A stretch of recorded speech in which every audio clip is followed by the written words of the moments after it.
the Unofficial Piano Course for Intermediate. Right. So, in the first course we dealt with just being in one key. My advice here would be to become familiar with other keys. I started with C minor, which might have been a bit silly, but I did it because I like the sound of it. Fortunately, or maybe unfortunately, our 6 is there, our 7 is here, and then our 1 is here, and then our 2 is minor, and our 3 is minor. Now, importantly, it's the exact same shape. That's the point that I'm getting at here. Our minors are all the same shape. So, I don't know, just get familiar with, you know, I explained how to take the tone, tone, tone, semitone thing to create a, tone, tone, semitone, tone, tone, tone, semitone. That's how you find what a key is, but you can hear it. See, that's wrong.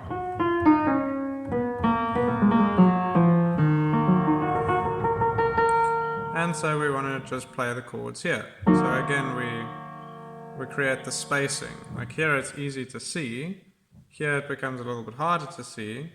But here we have our major chord, which has 3 notes between the 3rd and the 1st, and then 2 notes in between the 3rd and the 5th. And that makes it major. If we have 2 notes first, and then the 3rd, and then 3 notes, and then the 5th, that's minor.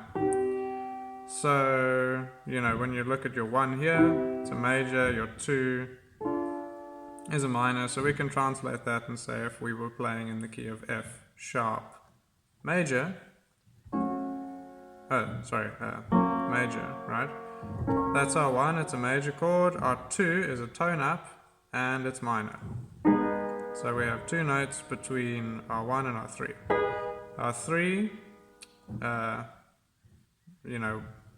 I'm reusing the term 3, but I mean it in a different context. This is our 1, this is our 2, this is our 3. Our 3 is minor, as we know. So there's, learning the different keys, just playing in that key.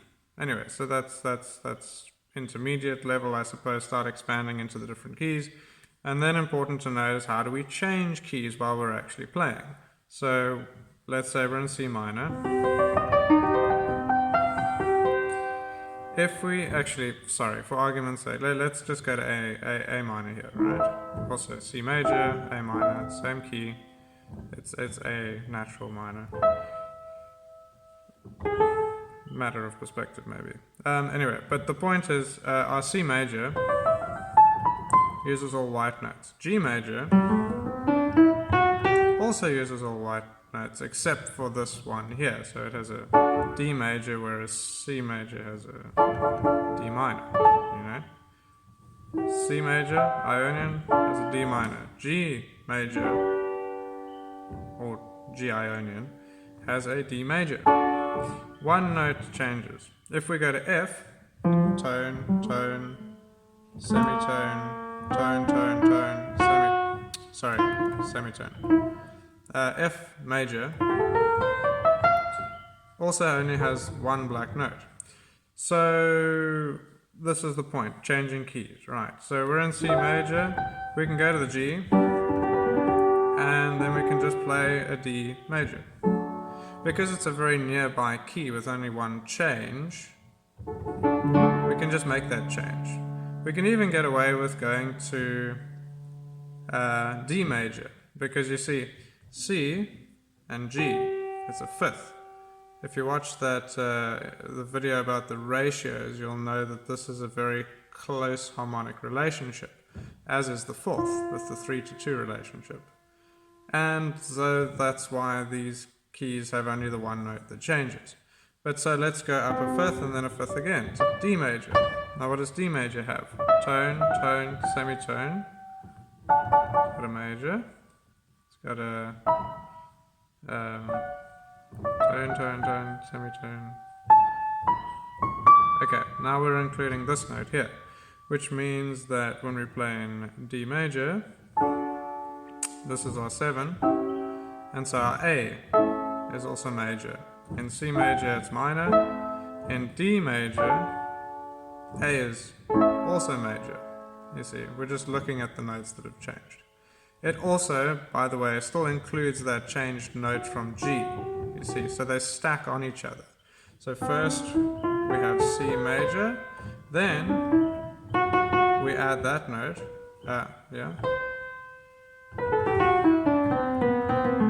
so it wants to end on G, because it resolves on G. And then we're going to add this note when we start on D, so still use this note, and then we've got D major. And so we keep adding, and then eventually you've got like all the black notes. There's not enough, so we use these. Anyway, you can figure it out. Point is, let's try to change from C major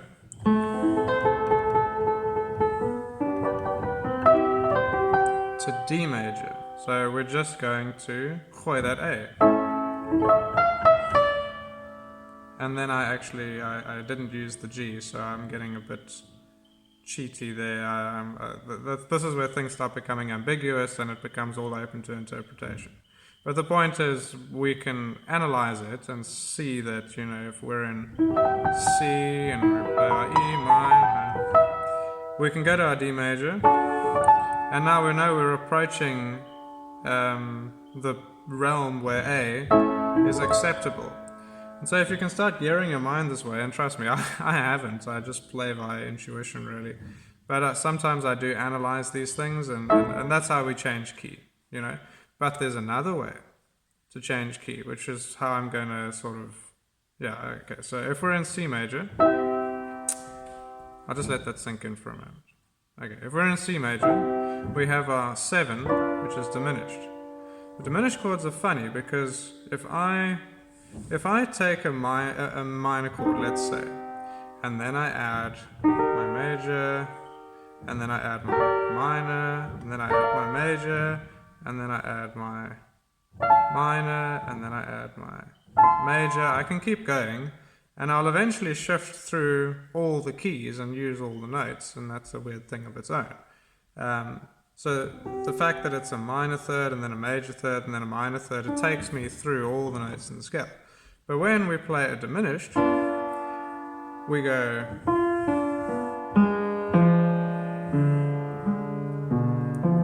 and now it's saturated. We can't actually get out. We're locked here. You know, it's symmetrical in that sense. So there's only 3 diminished chords. There's this one, there's this one, and then there's this one. Oh, sorry, I made a mistake. That one? That one, sorry, and then this one, and then we're back there. Alright, so there's 3 diminished chords. And so it's kind of cool, so this is the thing that I want to share, which is that if I'm in my C major, and I go to my diminished, and I shift it back, and I follow it down, I can just presume that this is actually my 7, because it's all symmetrical, they could all be the 7, and just call this my 1.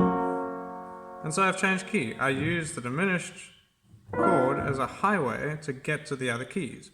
So you can step up, going up the 4ths to change key, or going up the 5ths to change key. Note that when you go to F major,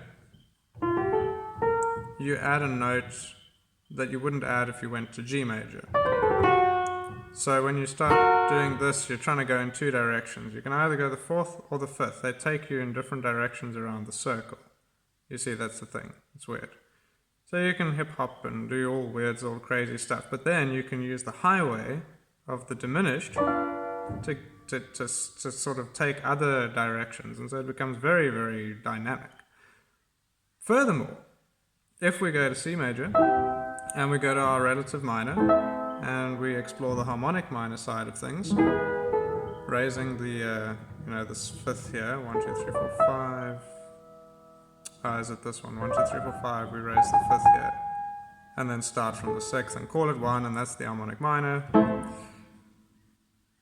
Here, I should just clarify that 1 is minor, 2 is diminished, 3 is augmented, 4 is minor, 5 is major, as usual, 6 is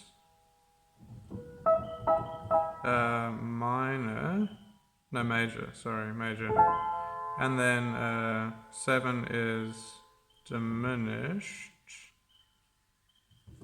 and then 1 again is minor. That's the harmonic minor side. So I argue that the major and the harmonic minor exist in parallel to each other, so we can hop between that and create this kind of space. Never mind that. What's the point here? Okay, I don't know. The whole point there is to basically introduce you to say that on the dark side of things, with this weird mystical scale that kind of exists in polarity to your traditional major, like you have this special augmented chord, and it has the same properties as the diminished, in the sense that it cycles round and reaches saturation. You get locked.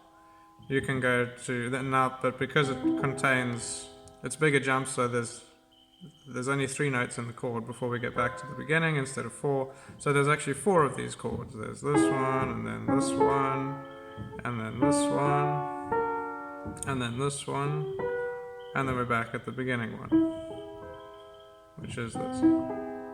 Right, so we can also use that as a highway.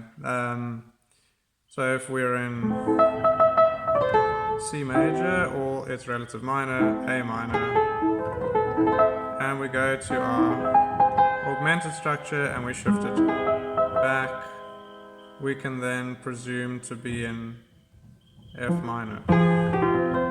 And we've used it as a highway to change keys. So, you can change key by going up a fourth or down a fourth, which is the same as going up a fifth. That's kind of the funny thing. Like, if I go up from C to G, that's a fifth. But if I go from G to C, that's a fourth.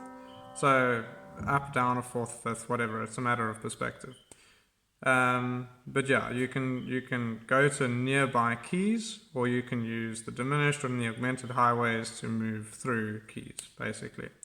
And so, yeah, it all gets out of hand. I mean, like, the point is that this ends up being kind of like limitless and infinite, which is why you end up at a point where you kind of just trust your intuition to take over. And so we play. Getting familiar with our key that is C minor, and then we can just... That didn't sound quite right, did it? So, I don't know. I kind of like try to let things flow and then allow my intuition to become so poignant that it actually stops making mistakes. So,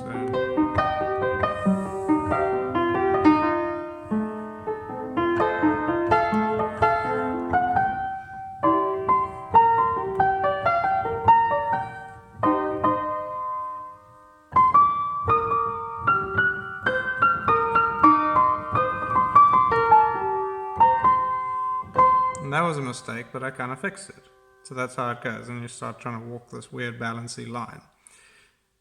Anyway, one thing I should note at the end here that I found particularly useful is when I start playing and I stick to my one key,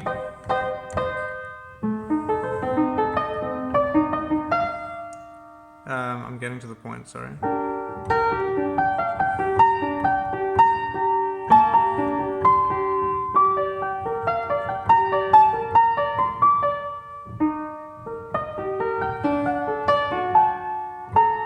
Okay, here we have the intention. The music wants to resolve onto G.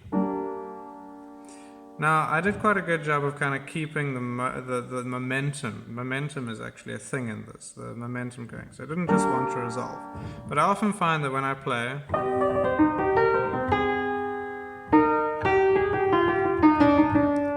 you can feel that it wants to go and end on that C. And I find that it's easier to keep the momentum going, to keep the music flowing, to keep the inspiration there by not going for that tempting resolve. Oh, it would be so nice to just relax. No.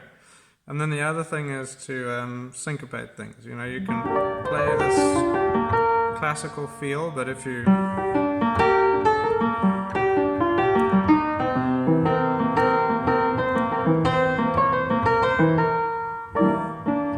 wanted to resolve on G there, and I fix it by putting this, just expanding the chord a bit and changing the root. And it wants to go to the G again, but I say, no, let's try this instead. No, that's not it. That's kind of it, but it's, what am I looking for?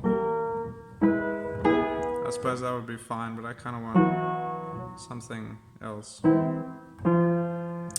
Oh, that's hard. No? I don't know what it is. I actually couldn't find that one. Shame. Anyway, so it goes. Generally, you just kind of move on from it before. To you, it sounds like a mistake, but to the people listening, often it doesn't. You try to hide it as much as possible. Anyway, but yeah, that's the intermediate session. It got quite technical. But, you know, that's, yeah, I don't know if I'm ready for the advanced. I really don't. But yeah, good luck with all that.